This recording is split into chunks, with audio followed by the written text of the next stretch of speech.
There is some concern that labour disruption is going to spread from Implats. Is that likely to happen into your workforce? No, we haven't, but it's something that we're extremely concerned about. It's something I think the country should be extremely concerned about. The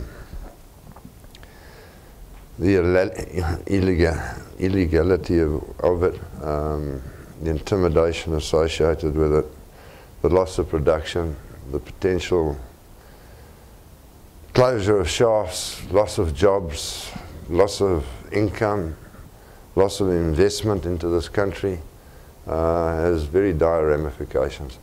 And I think it needs to be contained, or should have been contained rather sooner than later. Have you seen the emergence of this AMCU on your areas? No. On the supply side, a series of significant concerns are now vigorously impacting on industry opinion and on market sentiment regarding the ongoing reliability of our industry to bring sufficient volumes of platinum group metals to end-user markets.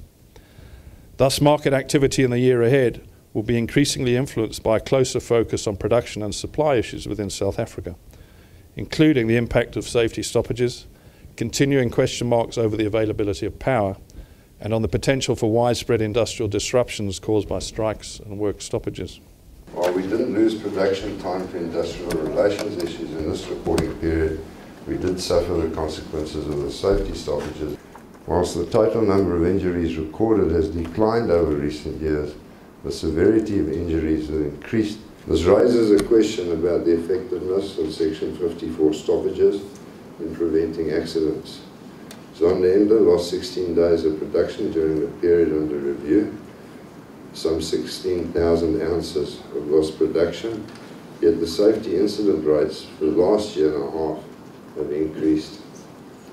The responsibility for safety vests at all levels, yet accountability doesn't. Non-compliance notices should be restricted to the area in which deviations occurred and not to a whole shaft section, shaft complex or mine. Those employees that take safety seriously and do their best to mine responsibility will then not be unfairly penalised and demotivated. A collaborative approach from the DMR would be more than constructive. We need to congratulate the team at Zondereinde for achieving 1 million fatality-free shifts on the 12th of December last year. We mine Merensky Reef from 3 areas at the moment, these being the upper western, the lower western quadrants, and the deepening areas. If I look first at the upper west quadrant, there we have ongoing issues of constricted mining. We have a lot of crews working in that area. We're producing from 13 mining blocks, which is a lot to fit into a few half levels. We have the ongoing problems of regional pothole Merensky Reef with all its vagaries, and so we continue with the issues of that.